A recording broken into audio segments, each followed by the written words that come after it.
porquê da escolha da neuropsicologia. Uhum. E a partir daí, dentro da neuropsicologia, por que da escolha dos transtornos de desenvolvimento, TEA, o TDAH, os transtornos de aprendizado? Como é que você foi montando a profissional que você é hoje? Interessante essa pergunta. Acho que ninguém ainda tinha me feito. Vamos lá. Eu falo que eu nasci para ser mãe ou para trabalhar com criança. Então, desde muito cedo, eu sempre gostei muito. E aí começa aquela dúvida, né? Eu quero ser professora, eu quero ser pedagoga, eu quero ser pediatra. O que eu imaginava da área de saúde era pediatria, né? Bom, eu vou trabalhar com criança. Eu preciso Isso era entender. certeza. Sim. Com 16 anos, eu fui trabalhar. Fui ser auxiliar de classe numa escola, com os pequenininhos. Porque eu queria entender o universo infantil, desenvolvimento infantil. Essa palavra já rondava a minha cabeça, desenvolvimento infantil. Como é que a criança vai processando tudo? Isso, como é que ela aprende? Contato com o mundo, o aprendizado. Então, até ali, eu estava só entre dois mundos. Ou eu vou ensinar a criança, ou eu vou cuidar da saúde física dessas crianças. E aí entrou um aluno na escola que não... Você estava com 16 anos, 16 anos. Entrou um aluno na escola que não era da minha sala, era um aluno mais velho, cronologicamente.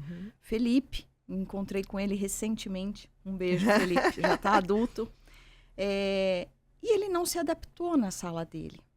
Ele tinha quantos aninhos na época? Ele tinha 5 para 6. E eu ficava com a turminha de 2 anos. Né? Então, depois de alguns anos, eu fui entender cronologicamente, ele estava naquela turma do pré. Mas em idade de funcionamento cognitivo, mental, maturação emocional, ele se identificava com as atividades do maternalzinho. Sim. Então, ele corria atrás da nossa turma e acabou criando um vínculo comigo. E lá ele parava de chorar. Lá ele estabilizava. Com síndrome de Down ele tinha. A diretora me chamou, falou, Lu, faz um favor para mim, nós vamos deixar o Felipe na sua sala, porque deu certo lá. Ele ok. tá quietinho, tá feliz. Exato. Eu virei o que hoje a gente chama de AT. AT. Acompanhante terapêutica. Exatamente. Eu não sabia que era isso. Fiquei com o Felipe. Bom, ali nasceu a veia psicologia. Eu preciso entender o que é isso, trissomia do 21, por que tem essas características.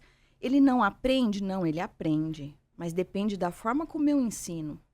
Então, a Pro dizia alguma coisa e eu traduzia aqui no individual para o Felipe. E assim foi indo. E ele se adaptou bem na turma? Se E a turma adaptou, recebeu ele bem? Recebeu ele super bem. Porque criança muito pequenininha não tem o menor preconceito. Né? Não tem. Ele era um querido, um fofo, né?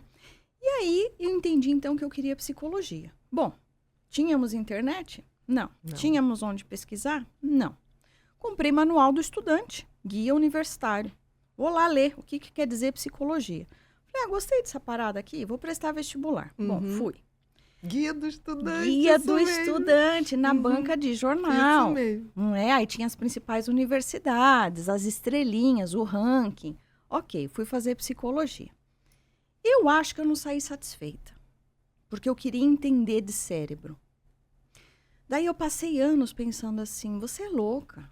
Você vai fazer neuro, você vai voltar para a medicina, mas você já é psicóloga. Como que eu vou fazer uma faculdade de novo? E aí tem aquele outro lado, eu quero ser mãe. Como que eu vou me dedicar à medicina se eu quero ser mãe? Bom, uma hora vai surgir uma especialidade, né? Ouvi falar de neuropsicologia em Portugal.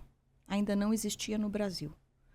Cara, isso que ano, Lu? Isso nos anos 2000 já. Início dos anos 2000.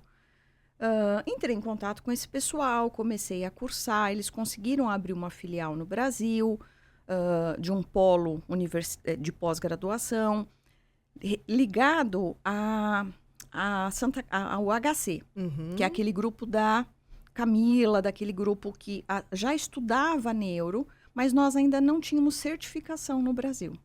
Então, acabei fazendo dessa forma, prestei título no CRP, e aí eu consegui o título de neuropsicóloga.